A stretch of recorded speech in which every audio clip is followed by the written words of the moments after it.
Hello दोस्तों, आज हम इस वीडियो में इंटीग्रेशन पढ़ेंगे और ये इंटीग्रेशन काफ़ी इम्पोर्टेंट भी है क्योंकि इसी का application area under the curve find करने में यूज किया जाता है। तो इसलिए आप इसे अच्छे तरीके से समझते हुए चलना।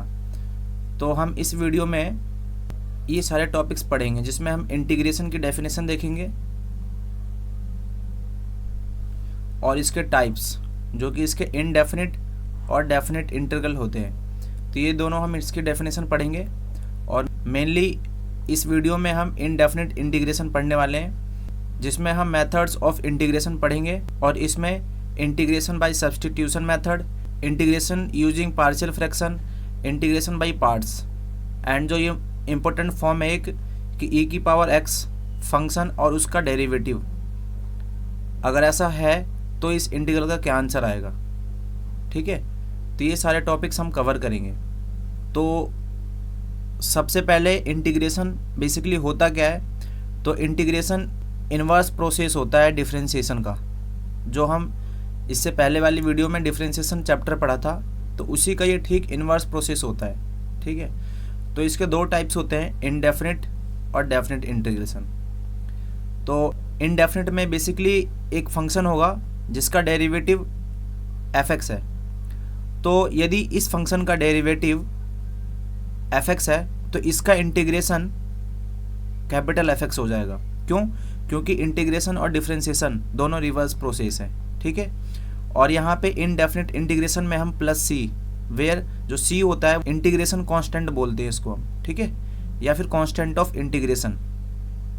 और जो डेफिनिट इंटीग्रेशन होता है बेसिकली उसमें लोअर लिमिट और अपर लिमिट होती है, और ये फंक्शन तो ये जो होती है ना a, इसको बोलते हैं हम लोअर लिमिट, और जो b है ऊपर उसको बोलते हैं हम अपर लिमिट। ठीक है, और इसका जब हम डेफिनेट इंटीग्रल फाइंड करेंगे तो वो आएगा capital F upper limit minus f of lower limit. इसमें जो प्लस c है वो नहीं आता है। ठीक है, डेफिनेट में प्लस c हम नहीं लगाते हैं। क्यों? क्योंकि वो कट जाता है, जब हम लिमिट्स अप्लाई करते हैं ना, पुट करते हैं तो वो कट जाते हैं। तो बेसिकली कैपिटल F(x) का डिफरेंशिएशन स्मॉल f(x) था, तो इसलिए हमने इसका अगर डेरिवेटिव ये है तो इसका इंटीग्रेशन कैपिटल F(x) आ जाएगा। ठीक है, और हमने यहाँ अपर लिमिट और लोअर लिमिट अप्लाई कर दी, तो ये बेसिकली डेफिनेट इंटीग्रेशन होता है। अब हम इसका ज्योमेट्रिकल मीनिंग देखते हैं। तो जो इनडेफिनिट इंटीग्रेशन होता है वो बेसिकली रिप्रेजेंट करता है फैमिली ऑफ कर्व को such that the tangents to all the curve at x equal to a are parallel. मतलब एक फैमिली ऑफ कर्व को रिप्रेजेंट करता है और सारे फैमिली ऑफ कर्व पे at x equal to a हम जो टेंजेंट ड्रॉ करते हैं ना वो सारे पैरेलल होते हैं। ठीक है, या फिर हम ऐसा कह सकते हैं कि जो टेंजेंट्स होते हैं उन सबका स्लोप सेम होता है। और बेसिकली जो डेफिनेट इंटीग्रेशन होता है वो एरिया को रिप्रेजेंट करता है। ठीक है, जैसे मान लो ये कोई कर्व है, तो ये है x इक्वल टू a और ये है x इक्वल टू b, और ये कोई फंक्शन था y इक्वल टू f(x). तो यदि आप ये निकालोगे integration of f(x) from a to b dx, तो ये बेसिकली ये x equal to a to x equal to b, ये जो एरिया जो शेडेड है ये एरिया ऑफ शेडेड रीजन। तो बेसिकली जो डेफिनेट इंटीग्रेशन होता है वो कर्व और दो पॉइंट्स के बीच में जो एरिया फॉर्म होता है उनको वो रिप्रेजेंट करता है। ठीक है, तो जैसे देखो लेट कर लेते हैं हम यहाँ पे एक function f(x) is equals to 2x। तो यदि मैं इस फंक्शन का इंटीग्रेशन फाइंड करूं तो f(x) की वैल्यू 2x है, तो 2 तो कांस्टेंट है, बाहर आ जाएगा। x का इंटीग्रेशन क्या होगा, x² 2 और प्लस c हम लगाएंगे यहाँ पे। ठीक है, तो ये इस फंक्शन का इंटीग्रेशन आ गया। तो सपोज ये g ऑफ x है, तो यदि मैं for different value of c की अलग अलग वैल्यू पुट करूँ, 2 से तो पहले कैंसिल कर दो, तो ये हो जाएगा x² प्लस c। अब मैं c की वैल्यू सपोज -1 ले लेता हूँ और -2 ले लेता हूँ। अब 0 ले लिया मैंने।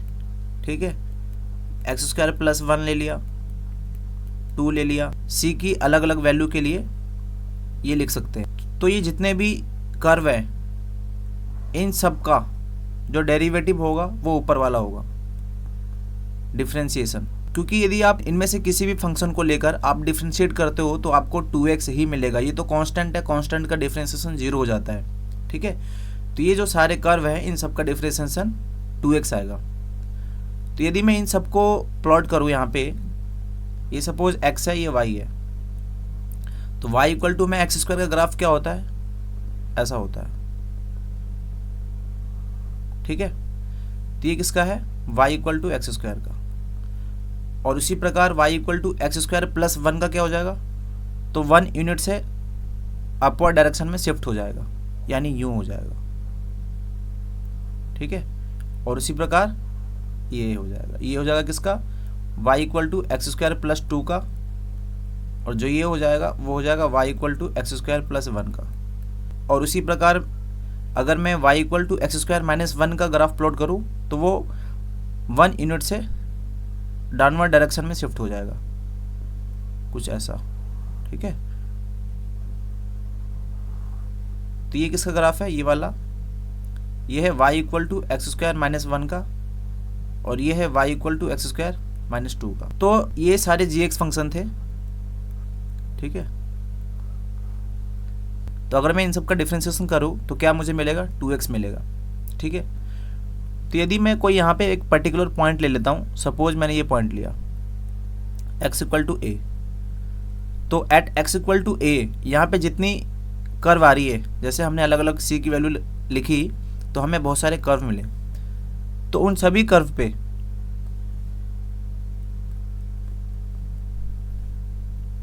Eight x equal to a पे टेंजेंट ड्रॉ करूँ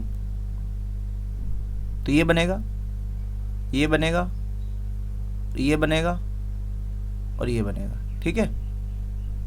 और इस पे ये बनेगा, तो g dash x at x equal to a, तो कितना आ जाएगा यहाँ पे, 2a। हमें पता है कि जो डेरिवेटिव होता है वो बेसिकली स्लोप ऑफ टेंजेंट होता है to the curve at this point, ठीक है। तो जितने भी यहाँ पे हमारे कर्व आए तो उन सबका हमने डेरिवेटिव लिया और एक पॉइंट हमने पुट कर दिया, तो स्लोप की वैल्यू सभी की सेम आ गई। तो इसका मतलब ये है कि उन सभी कर्व पे at x equal to a जो हमने टेंजेंट ड्रॉ किया है वो सभी का स्लोप सेम होगा, ठीक है। या फिर हम कह सकते हैं कि वो पैरेलल होंगे सारे के सारे टेंजेंट। तो यही इनका ज्योमेट्रिकल मीनिंग है। तो ये क्या है, ये मेंबर्स है ऑफ फैमिली ऑफ कर्व, ठीक है। जैसे हमने c की वैल्यू अलग अलग डाली ना, तो ये मेंबर्स आ रहे हैं। तो बेसिकली इनडेफिनेट इंटीग्रेशन क्या रिप्रेजेंट करता है, इनडेफिनेट इंटीग्रल क्या रिप्रेजेंट करता है, represents family of curve, family of curve such that tangent to the curve at x equal to a are parallel.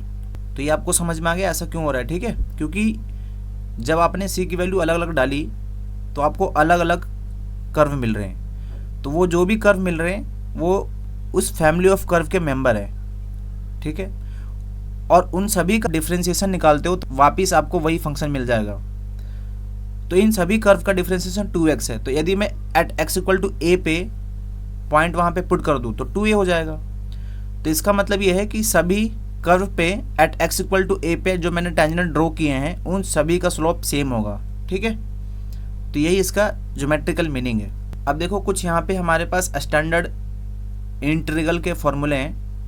जैसे x की पावर n का जो होता है वो होता है x की पावर n प्लस 1 और n प्लस 1 डिवाइड कर देंगे प्लस c। यहाँ पे n की वैल्यू -1 नहीं होनी चाहिए, ठीक है। -1 के लिए ये है, ठीक है। 1/x का क्या होता है, log x। और यहाँ पे मॉड इसलिए है क्योंकि जो x है वो पॉजिटिव में होना चाहिए, प्लस c। e की पावर x का तो यही होता है, a की पावर x का ये होता है, a की power x upon log a plus c। Sine का माइनस कॉस होता है और कॉस का साइन होता है। सेक स्क्वायर x का tan x होता है और कोसेक स्क्वायर x का minus cot x, sec x into tan x का सेक x, और cosec x into cot x का minus cosec x plus c होता है, ठीक है।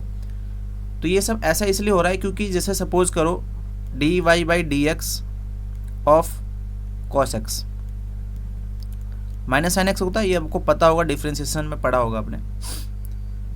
तो यदि इस फंक्शन का डिफ्रेंसिएशन ये है, तो यदि मैं इसको इंटीग्रेट कर दूँ, माइनस को मैं बाहर ले सकता हूँ, तो मुझे cos x मिल जाएगा, ठीक है। और प्लस सी तो लगा दो क्योंकि ये इनडेफिनेट इंटीग्रल है। और ये माइनस को आप इधर भेज दो तो माइनस cos x हो जाएगा और ये प्लस सी हो जाएगा, ठीक है। तो ये रिवर्स प्रोसेस है, तो उसी से ये डिफ्रेंसिएशन से सारे फॉर्मूले आ रहे हैं, ठीक है। कुछ इसमें से नहीं आ रहे होंगे, जैसे ये वाला नहीं आ रहा है, ठीक है। ये इसका अपना स्टैंडर्ड फॉर्मूला ये है। जैसे डेरिवेटिव में स्टैंडर्ड फॉर्मूला ये था ना, d by d x of x की power n is equals to n into x की पावर एन माइनस वन, वैसे ही इंटीग्रेशन के लिए वाला स्टैंडर्ड फॉर्मूला है, ठीक है। और ये जो सारे फॉर्मूले हैं ये तो डिफ्रेंसिएशन से ही आ रहे हैं, ठीक है। और tan x का जो होता है log sec x प्लस सी होता है, cot का log sin x होता है, और sec x का log sec x plus tan x होता है। ये सब आपको याद होना चाहिए, ठीक है। और cosec x का होता है log cosec x minus cot x plus c. और मैंने यहाँ पे दो इंटीग्रल लिखे हैं जो आपको एज अ फॉर्मूले याद होनी चाहिए। जैसे 1/√x का होता है ये, और √x का 2/3 इंटू एक्स की पावर 3/2 प्लस सी, ठीक है। मैं आपको याद करने के लिए इसलिए बोल रहा हूँ क्योंकि ये डायरेक्ट जब हम क्वेश्चन सॉल्व करेंगे ना तो डायरेक्ट ही आएंगे हमें, ठीक है। तो हम डायरेक्टली इसको हम ये पुट कर सकते हैं, ये इंटीग्रल की वैल्यू, ठीक है। अब देखो यहाँ पे एक क्वेश्चन है जिसमें एक फंक्शन गिवन है और उसका डेरिवेटिव ये गिवन है हमें, ठीक है। और फंक्शन की 2 पे वैल्यू 0 गिवन है, तो हमें पूछा है फंक्शन बताओ। तो ये जो बेसिकली जो क्वेश्चन है ये इंटीग्रेशन और जो डिफ्रेंसिएशन का जो रिलेशन है, और वो रिलेशन क्या है, वो इन्वर्स होते हैं, इन्वर्स प्रोसेस होता है, ठीक है। उसी पे ये बेस्ड है। जैसे एक फंक्शन हमें गिवन है और उसका डेरिवेटिव ये है, तो अगर ये डेरिवेटिव है तो फंक्शन क्या होगा, वापस इसको इंटीग्रेट कर दो, तो 4x³ माइनस 3/x की पावर 4, ये क्या आ जाएगा, फंक्शन आ जाएगा। ये आपको समझ में आया, क्योंकि डेरिवेटिव हमें गिवन है। तो यदि डेरिवेटिव गिवन है तो अगर मैं उस फंक्शन को इंटीग्रेट कर देता हूँ तो मुझे जो ओरिजिनल फंक्शन होगा वो मिल जाएगा, ठीक है। तो अब इसको हम अलग अलग करके लिख सकते हैं, 4x³ dx माइनस 3 कॉन्स्टेंट है बाहर ले लो, 1/x की पावर 4 dx, 4 भी बाहर ले सकते हो, ठीक है। तो 4 और x की पावर 3 का क्या हो जाएगा, x की पावर 3 प्लस 1 और 3 प्लस 1 माइनस 3, ये ऊपर जाएगा x की पावर -4 हो जाएगा, और ये +1 अपॉन -4 प्लस 1 प्लस सी तो हमें लगाना है, ठीक है। 4 और ये कितना हो जाएगा, x की पावर 4 अपॉन 4 माइनस 3 x की पावर -3 अपॉन -3 प्लस सी। तो ये -3 से मैं -3 काट सकता हूँ और 4 से 4 भी काट सकता हूँ। तो ये हो गया x की पावर 4 प्लस 1/x की पावर 3 प्लस सी। तो ये हमारा फंक्शन आ गया, ठीक है। और फंक्शन की 2 पे वैल्यू गिवन है, वो कितने गिवन है, 0 है। तो पहले 2 पुट कर देते हैं यहाँ पे, तो 2 रखेंगे तो 2 की पावर 4 हो जाएगा ये, प्लस 1/2 की power 3 plus c equal to f(2) की वैल्यू कितनी है, 0 गिवन है। तो यहाँ से c की वैल्यू फाइंड हो जाएगी, 2 की power 4 means 16 plus 1/8 plus c equal to 0, ठीक है। तो यहाँ से आपकी c की वैल्यू आ जाएगी, तो कितना जाएगा 128 और प्लस 1/8, और ये माइनस का साइन लगा दो यहाँ पे, ठीक है। ये 1 है यहाँ पे, तो c इक्वल टू कितना आ गया, -129/8। तो अब यहाँ पे इस इक्वेशन में c की वैल्यू पुट कर दो, ठीक है। तो जब आप पुट करोगे तो कितना आ जाएगा, f(x) is equals to x की पावर 4 प्लस 1/x की पावर 3 प्लस c की वैल्यू कितनी है, -129/8। तो ये हमारा फंक्शन आ गया, ठीक है। यही हमें फाइंड करना था, f(x) की वैल्यू ये आएगी। अब देखो ये क्वेश्चन है जिसमें ये इंटीग्रल की वैल्यू फाइंड करनी है। तो लेट कर लेते हैं, ये i है और ये √x है, dx plus 1/x dx minus 3 ई की पावर एक्स डी एक्स। ठीक है, तो मैंने आपको बताया था कि इसको आप एज अ फॉर्मूला याद करना। ठीक है, तो ये क्या हो जाएगा, देखो एक बार मैं सॉल्व करके आपको दिखा देता हूँ, फिर नेक्स्ट टाइम से आप डायरेक्टली यूज़ कर सकते हो। एक्स की पावर कितनी आ जाएगी, 1/2 आ जाएगी, और ये डी एक्स प्लस ये 1/x का तो log x हो जाएगा, माइनस 3 ई की पावर x का तो e की पावर x ही होता है। ठीक है, प्लस ही लगा दिया मैंने यहाँ पे, और x की पावर 1/2 प्लस 1 हो जाएगी, और यहाँ पे 1/2 प्लस 1 हो जाएगी, प्लस log x माइनस 3 ई की पावर x प्लस c। तो देखो ये कितना हो जाएगा, ये 3/2 हो गया, x की पावर 3/2, और नीचे भी 3/2 होगा, यहाँ पर भी 3/2 ही होगा, 3/2। तो ये जो 2 है ना वो ऊपर चला जाएगा, यानी 2/3 हो जाएगा। ठीक है, plus log mod x minus 3 ई की पावर x प्लस c, तो इसका आंसर है। ठीक है, तो आप रूट x को सीधा याद रखना कि 2/3 x की पावर 3/2 प्लस c होता है। ठीक है, अब देखो ये क्वेश्चन है, इसमें i इक्वल टू गिवन है x की पावर 3 अपॉन x प्लस 1 और ये dx। तो ऐसा कभी भी क्वेश्चन है ना, तो देखो ये क्या है, नीचे x प्लस 1 है, तो ऊपर भी कुछ ऐसा ही बनाने की कोशिश किया करो। तो देखो यहाँ पे x क्यूब है, मैं आपको यहाँ बताता हूँ थोड़ा सा आइडिया। x क्यूब है, यदि मैं प्लस 1 ऊपर कर देता हूँ तो ये प्लस 1 मैंने अपने आप किया है, तो बैलेंस करने के लिए माइनस 1 भी करना पड़ेगा। अब इन दोनों को देखो, इस 1 को मैं ऐसा लिख सकता हूँ, बिल्कुल लिख सकता हूँ। यहाँ पे a cube plus b cube का फॉर्मूला लगा सकता हूँ, तो वो क्या होता है, a प्लस b यानी x plus 1 a square minus a b plus b का स्क्वायर। ठीक है, और ये -1 है, तो आप ये -1 आप ऐसे लिख सकते हो। तो यहाँ पे x क्यूब प्लस 1 यानी x क्यूब प्लस 1 का क्यूब लिखा है यहाँ पे, और ये -1 लिखा, और ये अपॉन क्या हो गया, x प्लस 1 हो गया। तो x क्यूब प्लस 1 का क्यूब डिवाइड x प्लस 1 और ये dx minus 1 upon x plus 1 लिख सकता हूँ। अब देखो यहाँ पे मैंने ये फॉर्मूला लगा दिया, तो a plus b a square minus a b plus b का स्क्वायर यानी 1 आ जाएगा। ठीक है, और अपॉन x प्लस 1 और ये dx है, माइनस इसका तो सीधा हो जाएगा log x plus 1 plus c। ठीक है, देखो यहाँ पे यदि 2x प्लस 1 होता, 2x प्लस 1 होता तो ये होता log 2x plus 1 plus c divided by, यहाँ पे x का कोफिशिएंट कितना है, 2। ठीक है, ये होता है, तो ये आपको पता होना चाहिए। तो यहाँ पे इसकी वैल्यू कितनी आ जाएगी,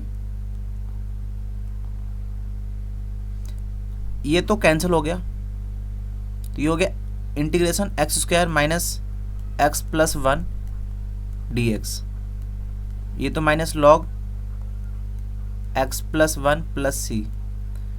तो बस इसको इंटीग्रेट कर दो, कितना आ जाएगा, x cube by 3 minus x square by 2 plus x minus log x plus 1 plus c। ठीक है, तो ये आपका आंसर हो गया। तो इसमें मैच कर लो, कोई मैच होता है, एक्स क्यूब बाई 3 यहाँ है, माइनस एक्स स्क्वायर बाई 2 भी यहाँ पे है। ठीक है, और प्लस x भी है, और माइनस log x प्लस 1 भी है, तो ये आपका सी ऑप्शन सही हो जाएगा। ठीक है, अब देखो ये क्वेश्चन है जिसमें ट्रिग्नोमेट्री का थोड़ा सा डाल दिया इसमें। ठीक है, तो ये पहले तो मल्टीप्लाई कर लो आप, tan x into sec x plus tan x का स्क्वायर हो जाएगा, और ये dx। अब अलग अलग कर लो इसको, तो tan x into sec x dx plus integration of tan square x। अब देखो इसका तो हमें पता है, बताया था ना पीछे कि देखो मैंने आपको बताया था d by d x of sec x, आपको पता है sec x into tan x होता है। ठीक है, तो यदि मैं इसको इंटीग्रेट कर दूँ sec x into ten x को x के रिस्पेक्ट में, तो मुझे वापस sec x मिल जाएगा। ठीक है, तो इसका आंसर क्या आ जाएगा, sec x आ जाएगा प्लस। अब बात रही यहाँ tan स्क्वायर x का, तो पता नहीं है हमें, tan x का जरूर पता है। tan x का कितना होता है, log sec x प्लस सी। ठीक है, तो इसको करने के लिए हमें एक फॉर्मूला पता है, 1 plus tan square x is equals to sec square x होता है। तो यहाँ पे tan स्क्वायर एक्स की वैल्यू कितनी आ जाएगी, sec square x minus 1 dx। ये तो sec x है, प्लस अब देखो sec स्क्वायर एक्स का क्या हो जाएगा, tan x हो जाएगा माइनस 1 का x प्लस सी हो जाएगा। तो ये आपका आंसर है। ठीक है, तो आपको फॉर्मूले याद होनी चाहिए। अब देखो ये क्वेश्चन है, इसमें cos x minus cos 2x है, तो आपको फिर फॉर्मूला याद होना चाहिए cos 2x का। 2 cos स्क्वायर एक्स माइनस 1 होता है, 1 माइनस 2 sin स्क्वायर एक्स भी होता है। ठीक है, और tan के फॉर्म में भी होता है इसका। ठीक है, 1 minus tan square x upon 1 plus tan square x. ठीक है, तो हमें इन सब से तो कोई मतलब नहीं है, तो यहाँ पे ना हम ये वाला फॉर्मूला यूज़ करेंगे। ठीक है, cos 2x का फॉर्मूला क्या होता है, 2 cos square x minus 1 upon 1 minus cos x dx। ऊपर एक क्वाड्रेटिक बन रही है, तो ये cos x है माइनस 2 cos स्क्वायर एक्स और ये प्लस 1 हो जाएगा। ठीक है, और 1 माइनस cos x यहाँ है।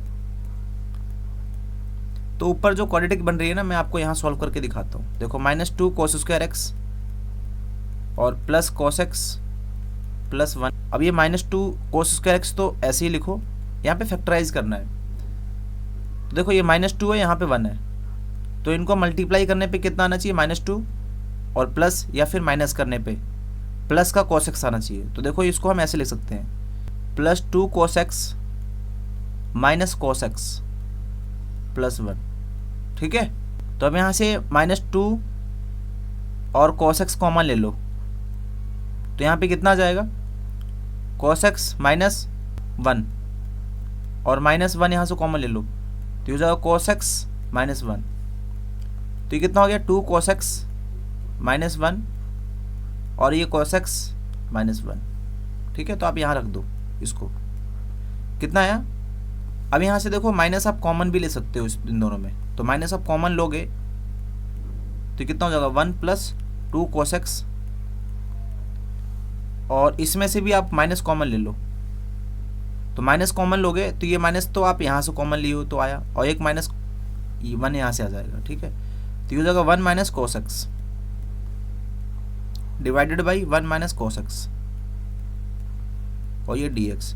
तो ये 1 माइनस cos x से 1 माइनस cos x कैंसिल हो गया, और ये माइनस 1 और ये माइनस 1 प्लस 1 हो गया, तो बेसिकली हमारे पास बचा 1 प्लस 2 cos x और dx। तो 1 का इंटीग्रेशन x हो जाएगा, 2 कांस्टेंट बाहर आ जाएगा और cos का साइन हो जाएगा। ठीक है, ये आंसर हो गया। अब देखो जो नेक्स्ट टॉपिक है हमारा मेथड्स ऑफ इंटीग्रेशन, जिसमें हम सबसे पहला मेथड जो है इंटीग्रेशन बाय सब्स्टिट्यूशन मेथड। ठीक है, तो इसमें आपको इंटीग्रेशन की फॉर्म कुछ ऐसा मिलेगा, हो सकता है कुछ और फॉर्म में मिल जाए। ठीक है, जैसे i equal to f x और उसका डेरिवेटिव। ठीक है, तो बेसिकली मैं समझाने के लिए आपको ये फॉर्म ले रहा हूँ। ठीक है, तो जैसे मान लो ये नीचे एफ एक्स है और उसका ऊपर डेरिवेटिव है, तो आप एफ एक्स को टी पुट करोगे, एफ एक्स को टी पुट करोगे। ठीक है, और डिफ्रेंशिएट करोगे इसको, तो एफ एक्स का डिफ्रेंशिएशन एफ डैश एक्स हो जाएगा और डी एक्स, और टी का डी टी हो जाएगा। ठीक है, तो ये जो आई है पहले x के वेरिएबल में था, अब t के फॉर्म में आ जाएगा। एफ डैश एक्स और डी एक्स को आप डी टी लिख सकते हो, और अपॉन एफ एक्स को क्या है, t लिख सकते हो। ठीक है, तो ये i इक्वल टू और 1 अपॉन टी, मतलब 1 अपॉन एक्स मान लो 2 मिनट के लिए, उसका इंटीग्रेशन कितना होता है, log t प्लस सी, और t आपने किसको माना था, एफ एक्स को माना था। तो आपको इस तरीके से सॉल्व करना होगा, ठीक है। और अगर ऐसा होता है यहाँ पे, तो यहाँ पर भी एफ एक्स को ही टी पुट करते, एफ एक्स को टी पुट करते और इसका डिफ्रेंशिएशन करोगे तो f dash x d x equal to में डी टी बन जाएगा। तो ये जो आई है एफ डैश एक्स और डी एक्स, तो ये तो डी टी बन गया, डी टी बन गया। और ये एफ एक्स आपने क्या पुट किया, टी पुट किया, तो ये हो गया टी और डी टी। तो इसका करोगे तो क्या आ जाएगा, t square by two plus c, और टी आपने किसको माना था, एफ एक्स को, तो एफ एक्स का स्क्वायर बाई टू प्लस सी, ठीक है। अब जैसे देखो मैंने उसी पे बेस्ड क्वेश्चन लिखा है यहाँ पे, तो यदि आप इसको टी पुट करते हो, इसको एक्स स्क्वायर प्लस 1 को टी पुट करते हो, तो इसका डिफरेंशिएशन कितना हो जाएगा, 2x, 1 कांस्टेंट है तो उसका 0 हो जाएगा, और dx इक्वल टू dt। तो देखो आपको 2x और ये dx यहाँ मिल रहा है, तो ये दोनों मिलके क्या बन जाएंगे, dt बन जाएंगे, ठीक है। तो ये जो i था आपका, ये तो dt बन गया, और ये e की पावर में आपने इसको t पुट किया, तो e की पावर t का इंटीग्रेशन e की पावर t ही होता है, और e की पावर t की वैल्यू कितनी थी, x square plus 1 plus c, तो ये आपका आंसर आ गया, ठीक है। अब देखो ये एक और क्वेश्चन है, इसमें आप क्या पुट करोगे, log x को t पुट करो, तो इसका डेरिवेटिव करोगे तो कितना आ जाएगा, log x का डेरिवेटिव 1/x dx और t का dt। तो ये क्या बन गया, देखो ये 1/x और ये dx dt बन गया, तो मैंने यहाँ dt लिख दिया, अपॉन ये log x को हमने t पुट किया था और ये स्क्वायर है तो स्क्वायर। अब ये t की पावर -2 हो गया dt, इसका आंसर क्या हो जाएगा, t की power -2 plus 1 -2 plus 1 plus c, तो ये तो -1 हो गया माइनस, और ये 1/t हो जाएगा, ठीक है, प्लस सी। तो -1/t की वैल्यू कितनी थी, log x प्लस सी, तो आपका ये आंसर हो गया, ठीक है। अब देखो integrals of some particular function, तो ये आपको बेसिकली ये 9 फॉर्मूले आपको याद करने होंगे, ठीक है। तो और इन्हीं पे बेस्ड हम आगे क्वेश्चन सॉल्व करेंगे, ठीक है। मैं आपको बताऊंगा कि कौन कौन से इसके टाइप हैं जो इन फॉर्मूले पे बेस्ड होंगे।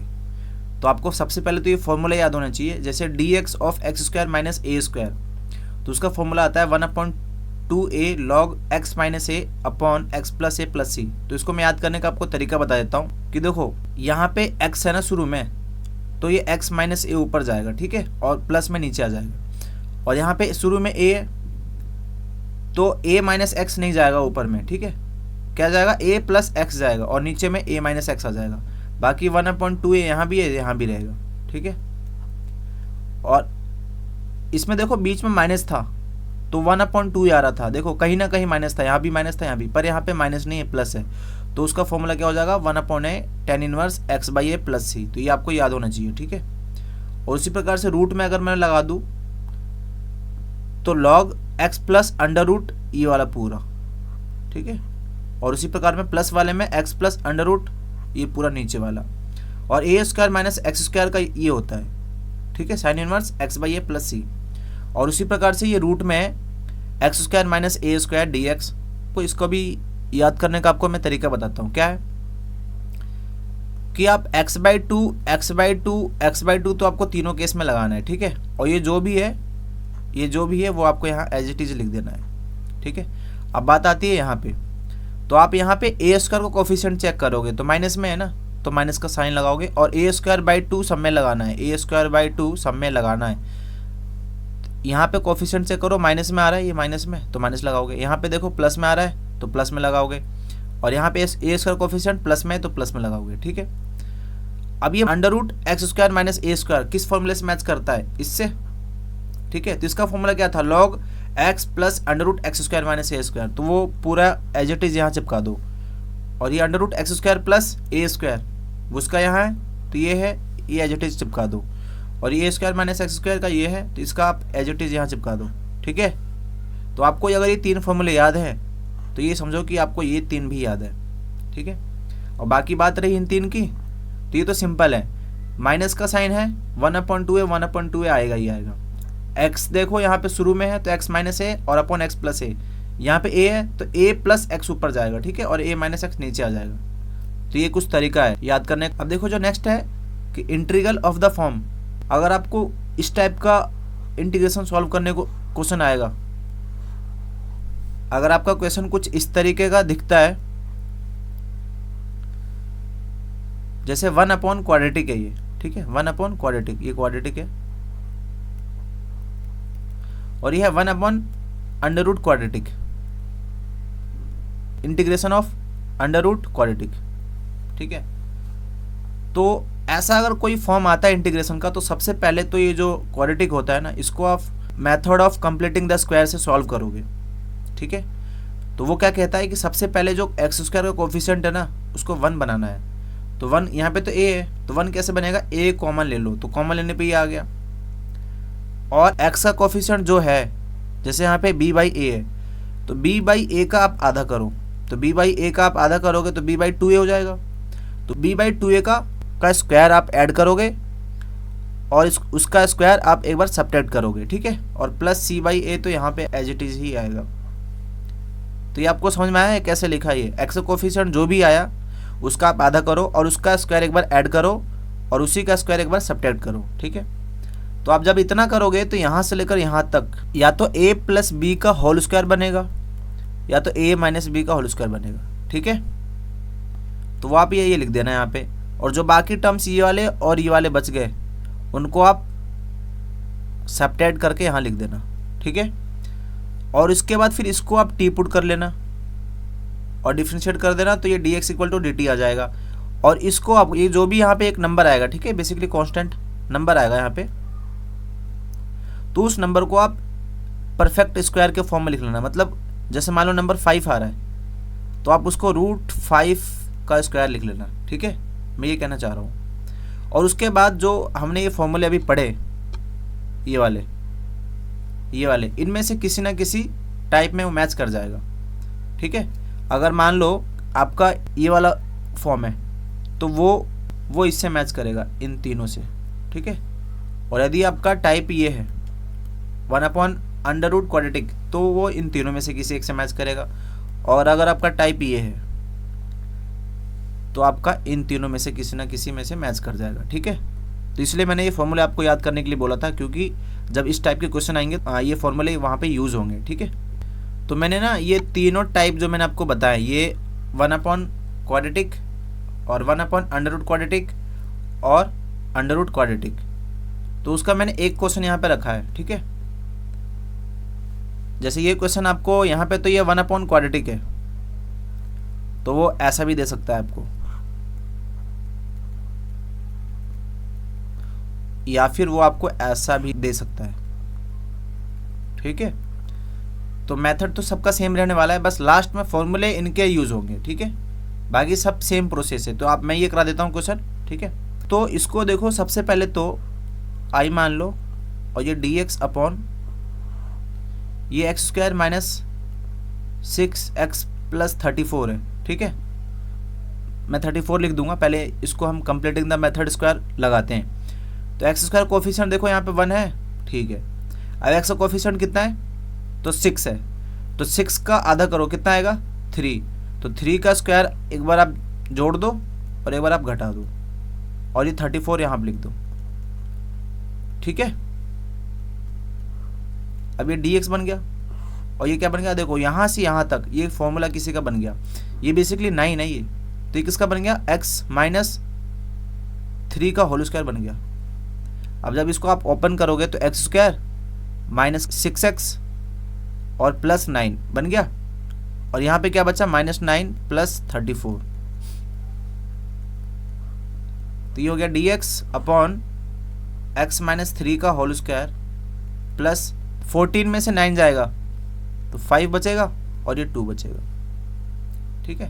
तो इस 5 को आप ऐसे लिख लो, dx अपॉन x माइनस 3 का होल स्क्वायर, इसको आप 5 के स्क्वायर के फॉर्म में लिख लो, ठीक है। अब यहाँ पे कौन सा फॉर्मूला यूज हो रहा है, देखो ये फॉर्मूला यूज हो रहा है, मैं आपको यहाँ पे लिख देता हूँ, integration x square plus a square is equals to 1/a tan inverse x/a plus c, ये फॉर्मूला था ना, ये फॉर्मूला यहाँ पे यूज हो रहा है। तो ये पूरा x है, आप बेसिकली इसको टी पुट भी कर सकते हो, ठीक है। तो आप डायरेक्टली सीख जाओ क्योंकि एक लीनियर है। तो यहाँ पे कितना आ जाएगा 1/a। ए की वैल्यू कितनी है, देखो इससे मैच कर रहा है, ए ये है, ठीक है। तो 5 tan इनवर्स x की वैल्यू कितनी है, x - 3 और अपॉन a की वैल्यू कितनी है 5 प्लस c। तो ये आपका आंसर आ गया, ठीक है। तो यदि मान लो आपका ये क्वेश्चन देता या फिर ये देता, तो आप करोगे तो सबसे पहले यही ऐसा करोगे। तो इसका क्या आता 1/√। इसको आप जब करते by method of completing the square, तो यही तो आता x - 3 का स्क्वायर प्लस 5 का स्क्वायर। तो अब यहाँ पे कौन सा फॉर्मूला लगाओगे, यहाँ पे फॉर्मूला लगाओगे आप dx upon √x² plus a², ठीक है। तो इसका फॉर्मूला आपको पता है ना, log x plus √x² plus a², ठीक है। तो बस ये फॉर्मूला आपको यूज कर देना है। तो आपका क्या आंसर आ जाएगा, log x प्लस √ ये पूरा ये और ये, तो वापिस करोगे तो यही तो आ जाएगा x² माइनस का 6x प्लस 34, ठीक है। और ये मॉड बंद हो जाएगा प्लस c। तो ये आपका आंसर हो गया। अब देखो इसका जो नेक्स्ट टाइप है ना, अभी हमने देखा कि 1/क्वाड्रेटिक और 1/√ क्वाड्रेटिक और सीधा क्वाड्रेटिक यहाँ पे, ठीक है, रूट में क्वाड्रेटिक था, ये फॉर्म देखे हमने अभी। और अगर ऊपर लीनियर है और नीचे क्वाड्रेटिक है, ऊपर लीनियर नीचे √ क्वाड्रेटिक और यहाँ लीनियर और ये क्वाड्रेटिक, ठीक है। तो इसका कुछ नहीं है, ये जो लीनियर होता है ना उसको आपको इस तरीके से लिखना होता है, a ये कांस्टेंट है और dy/dx मतलब डेरिवेटिव ऑफ क्वाड्रेटिक, ये जो भी है क्वाड्रेटिक, ठीक है, और प्लस b ये दो कांस्टेंट है आपको। तो आपको यहाँ से a और b की वैल्यू निकालनी होती है, दो कांस्टेंट की वैल्यू फाइंड करनी होती है by comparing the coefficient of x and the constant term, ठीक है। और a और b फाइंड हो जाने के बाद वापस आपको यहाँ पुट करना होता है, और पुट करने के बाद आपने px प्लस b को आपने इसके डेरिवेटिव के फॉर्म में लिख दिया, ठीक है, जो कि ऐसा है। तो उसको आप इस px प्लस q को आप ऐसा लिख देना पूरा और सॉल्व कर देना, ठीक है। तो जब आप करोगे तो वापस जो हमने अभी फॉर्मूले पीछे पढ़े ना, उनमें से ना किसी से मैच कर जाएगा, ठीक है। जैसे ये क्वेश्चन है देखो, तो यहाँ पे मैं लेट क्या करूँगा, let 3x + 4 is equals to a d/dx of 2x² minus का 6x प्लस 5 और प्लस b। तो बेसिकली इससे करने से क्या होता है ना कि जो ये जो एक्सप्रेशन जो है ये वो इसके डेरिवेटिव के फॉर्म में आ जाता है बस, ठीक है। और ऐसा करने से क्या होता है वो आप देखना भी क्या होता है, 3x + 4 इक्वल टू a और इसका डेरिवेटिव करोगे तो कितना हो जाएगा 4x माइनस का 6 प्लस b। अब यहाँ पे मल्टीप्लाई कर दो 4ax माइनस का ये कितना है 6a प्लस b और ये हो जाएगा 3x + 4। अब कंपेयर कर लो यहाँ पे, ठीक है, comparing the coefficient of x and constant term both side. तो क्या मिलेगा, देखो x का कोएफिशिएंट यहाँ पे कितना है 4 है, तो 4 यहाँ लिखो इक्वल टू, और यहाँ पे x का कोएफिशिएंट कितना है 3 है, तो 3 लिख दो। तो a की वैल्यू कितनी आ गई 3/4 और b की वैल्यू कितनी आएगी, देखो ये जो पूरा कांस्टेंट है ये पूरा कांस्टेंट है, तो b - 6a की वैल्यू कितनी है, कांस्टेंट यहाँ पे कितना है 4 है, तो 4 लिख दो। तो b - 6 और a की वैल्यू हमने निकाली है 3/4 है इक्वल टू 4। तो ये b इक्वल टू 4 प्लस 3/2, 2 से मैंने कैंसिल कर दिया, तो ये 2 हो गया, ये 3 हो गया। तो ये 3 ये मैंने यहाँ पे लिखा, ये 3 मैंने यहाँ पे, ये 2 इधर, ठीक है। तो ये कितना हो गया 4 + 9/2 और ये कितना होगा 17/2। तो b की वैल्यू आ गई, a और b की वैल्यू आ गई।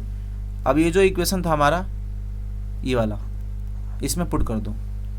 तो 3x + 4 इक्वल टू a की वैल्यू कितनी है 3/4 और ये कितना है 4x माइनस का 6 प्लस बी की वैल्यू कितनी है 17/2। ठीक है, तो ये जो इंटीग्रेशन तो हमारा ऊपर था 3x प्लस 4, तो 3x प्लस 4 को मैं ऐसा लिख सकता हूँ अब। ठीक है, तो 3/4 4x माइनस का 6 डिवाइड ये कितना है 2x² माइनस का 6x प्लस 5 dx प्लस 17/2 मैंने अलग कर दिया। ठीक है, dx अपॉन 2x² माइनस का 6x प्लस 5। ठीक है, तो ये 3/4 कांस्टेंट है। अब देखो इसको मैं t पुट करता हूँ, यदि पुट t, इसको t पुट करता हूँ तो उसका डेरिवेटिव करूँगा तो ऊपर तो बन गया ना डेरिवेटिव, तो इसका आंसर क्या जाएगा log 2x² minus 6x plus 5। ठीक है, ये आंसर आ गया, प्लस 17/2 और ये क्या है dx अपॉन 2x² माइनस का 6x प्लस 5। तो ये 3/4 log 2x² माइनस का 6x प्लस 5 प्लस 17/2 और इसको आप I1 मान लो। तो I1 क्या है 2x² माइनस का 6x प्लस 5। तो ये तो हमारा जो फर्स्ट टाइप था उससे आ गया ना 1/क्वाड्रेटिक। ये क्या है 1/क्वाड्रेटिक। वापिस इसको कंप्लीटिंग द मेथड स्क्वायर से आप सॉल्व करना।